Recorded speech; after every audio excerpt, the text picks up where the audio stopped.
Bismillahirrahmanirrahim. Assalamualaikum warahmatullahi wabarakatuh. Alhamdulillah, berjumpa lagi pada kesempatan kali ini. Semoga semuanya dalam keadaan sehat walafiat. Sebelumnya, untuk menambah kemanfaatan kita, jangan lupa sebelum memulai belajar kita berdoa dulu. Anak-anak, pada kesempatan kali ini kita akan belajar sejarah dari Nabi yang mulia, salah satu utusan Allah yang juga termasuk ulul azmi, yaitu Nabi Isa alaihi salam.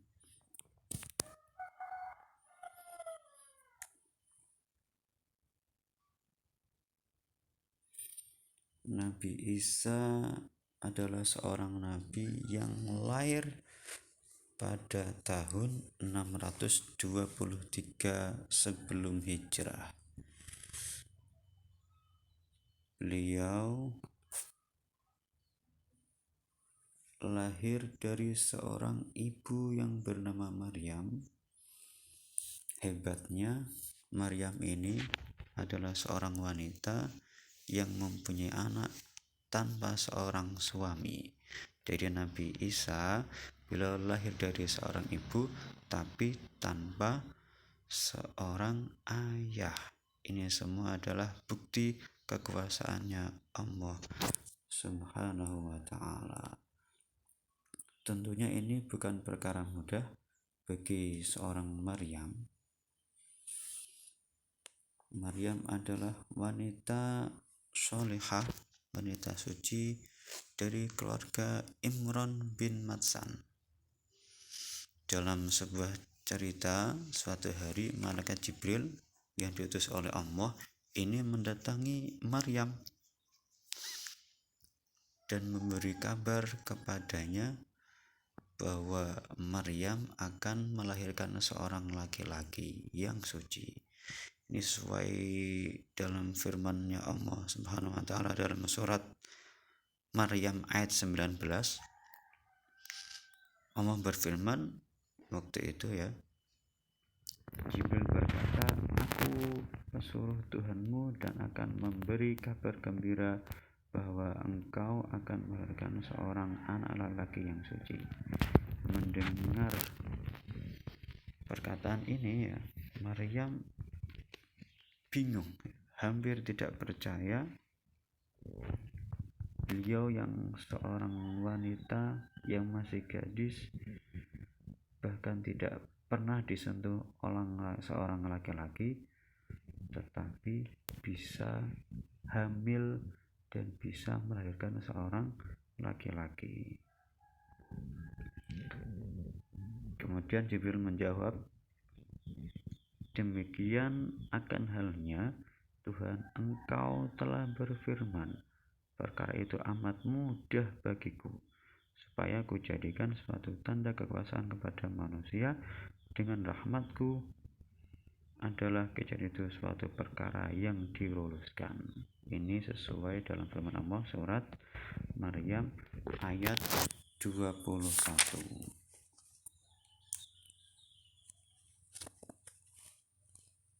Nabi Isa lahir yang seperti sudah kita bahas tadi, beliau lahir dari seorang ibu tanpa seorang ayah. Tentu saja peristiwa ini membuat gempar penduduk waktu itu. Banyak yang menuduh Maryam ini berbuat dosa, berbuat maksiat, bahkan ada yang menuduh berbuat zina. Suatu cobaan yang sangat berat sekali bagi Maryam. Ketika penduduk ramai-ramai memojokkan Maryam, waktu itu sesuai dengan petunjuk Allah, Maryam tidak berbicara. Beliau diam saja dan hanya memberikan isyarat kepada bayinya, yaitu Nabi Isa. Ketika itu dengan kekuasaannya Allah memperlihatkan kuasanya. Waktu itu Nabi Isa yang masih kecil bisa berbicara sesuai firman-Nya Allah dalam Al-Quran ya. Isa berkata, sesungguhnya aku ini hamba Allah. Dia memberiku kitab Injil dan dia menjadikan aku seorang nabi. Ini juga termasuk mukjizatnya Nabi Isa ketika masih bayi bisa berbicara. Beliau besar nanti akan menjadi seorang nabi dan akan mendapatkan kitab Injil. Nabi Isa ini berdakwah pada Bani Israel juga ya. Letaknya di negeri Palestina kalau sekarang, kalau dulu disebut dengan Syam. Ketika umur beliau sudah menginjak 30 tahun, Allah mengangkat beliau menjadi seorang rasul. Tugas beliau adalah meluruskan ajaran-ajaran yang telah menyimpang, menyiarkan agama yang benar, membongkar kesalahan-kesalahan dan kesesatan para pendeta Yahudi yang waktu itu telah merubah kitab Taurat. Mereka merubahnya sesuai kehendak dan kepentingan para pendeta itu. Ya, tentunya tugas ini sangat berat bagi Nabi Isa karena mendapati banyak pertentangan dari pendeta waktu itu.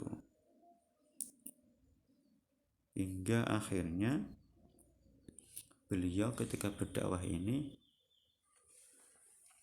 hanya mendapati 12 pengikut saja, dan 12 pengikut ini yang di dalam Al-Quran disebut dengan Al-Hawariyun, pengikutnya Nabi Isa. Dalam berdakwah Nabi Isa ini mempunyai banyak mukjizat. Di sini ada beberapa yang bisa saya sebutkan. Yang pertama itu mukjizat Nabi Isa adalah membuat burung dari tanah. Jadi dengan kehendak Allah, Nabi Isa itu bisa menghidupkan burung dari tanah liat. Yang kedua, bisa menyembuhkan berbagai macam penyakit yang waktu itu tidak bisa disembuhkan, seperti penyakit buta, penyakit kusta, dan lain-lain. Yang ketiga, Nabi Isa juga bisa menghidupkan orang yang sudah meninggal. Tentunya ini sesuai dengan kehendaknya Allah. Mukjizat yang lain juga banyak, diantaranya Nabi Isa ini bisa tahu makanan yang disimpan di rumah-rumah penduduk. Beliau di luar tapi bisa mengetahui isi makan yang ada di dalam rumah penduduk, dan juga bisa menurunkan makanan dari langit. Luar biasa sekali diantara mukjizatnya Nabi Isa, dan tentunya ini semua adalah kekuasaannya Allah Subhanahu wa Ta'ala. Itu ya untuk hari ini anak-anak, semoga bermanfaat. Semoga kita bisa meniru juga apa yang sudah ada di dalam kisah Nabi Isa ini, bahwa Allah itu berkuasa atas segala apapun. Bahkan Maryam yang tidak punya suami bisa melahirkan seorang anak. Itu untuk hari ini. Jangan lupa anak-anak ya, di subscribe channel ini supaya tidak kelewatan dengan ilmu-ilmu yang di share di channel ini. Semoga bermanfaat. Kurang lebihnya minta maaf. Akhirul kalam, wassalamualaikum warahmatullahi wabarakatuh.